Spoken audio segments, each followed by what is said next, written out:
درود خدمت شما دوستان. امروز با هم میخوایم ببینیم دستگاه تاخوگراف دیجیتال چطور عمل میکنه. اولین چیزی که باید بدونید این که حتما این کارت، این قسمتش که عکس داره، رو به پایین یعنی چیپ رو به بالا و خود چیپ رو به دستگاه یعنی در واقع این بالا قرار میگیره و شما این کارت رو فشار میدید به داخل، در رو میبندید. کمی باید صبر کنید تا مشخصات شما که همینطور میبینید فامیلی من نمایش داده شد و آخرین تحولاتی که توی کارت بوده اینجا تایید میکنید. زمان رو اگر زمان درست تایید میکنید. باز هم اوکی. اینجا کشور شروع کننده مسیرتونه که حالا ما در آلمان هستیم و میذاریم روی د باقی بمونه و اینجا از شما تاییدیه میخواد. حالا اون عزیزانی که دستگاهشون به زبان انگلیسی هست در واقع مراحل همینه، فقط زبان تغییر داره.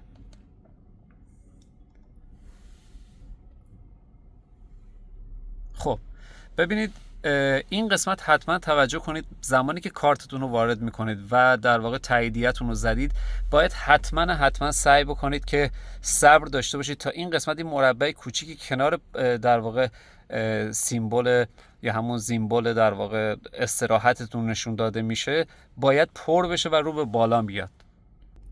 خب چون یک مقداری طول میکشه ویدیو رو قطع کردم. حالا میتونید شما اینجا توجه کنید این فرم مربع در واقع به یک مستطیل بزرگ تبدیل شده.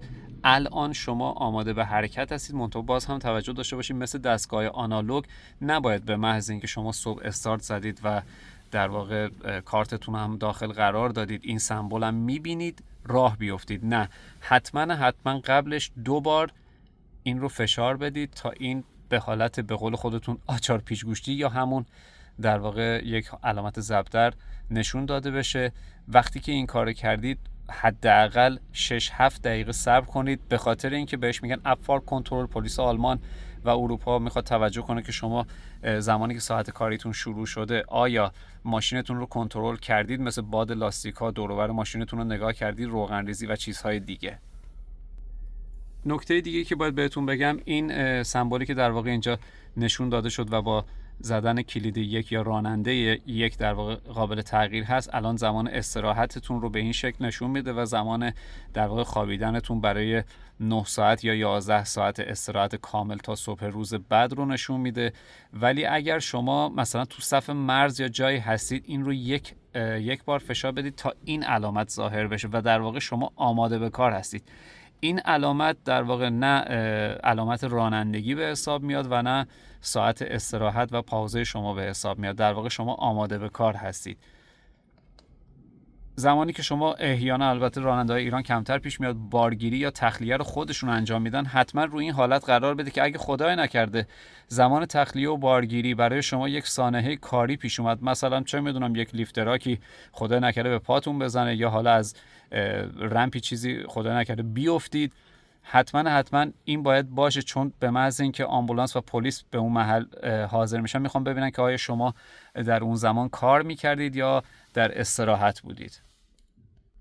دوستانی که 2 تا راننده هستن یا به قول خودمون جفت شوفر کار میکنن، این در واقع شماره 2 برای کارت راننده دوم هست و حتما توجه داشته باشید که زمانی که شما به یک مسیر میرسید و اون راننده حالا بنا به دلایلی دیگه نمیخواد رانندگی کنه، این کارت رو بیرون نیارید. این کارت باید تا زمان برگشت شما به ایران توی دستگاه باقی میمونه. در صورتی میتونید کارت رو در بیارید که اون راننده مرخصی گرفته باشه و از این کاغذهای مرخصی معتبر، نه اینایی که قبلا تو مرزهای ترکیه و بلغارستان براتون چاپ میکردن و مهر میزدن نباشه. حتما کاغذ مرخصی معتبر از شرکت خودتون داشته باشید.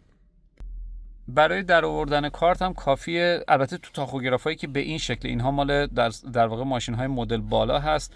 توی ماشین‌های قدیمی‌تر یک مقدار شکل ظاهریش فرق می‌کنه، وگرنه کارایشون یکیه. شما راننده 1 رو من الان نگه می‌دارم چون فقط 1 کارت داخل دارم. خب اینجا از من میپرسه که آیا محل کشور آخری که حالا وایستادی کجا بوده؟ همون آلمان. من باز هم اینجا رو هم تاکید می‌کنم، اوکی می‌کنم و کمی صبر میکنم تا کارت من از دستگاه خارج بشه.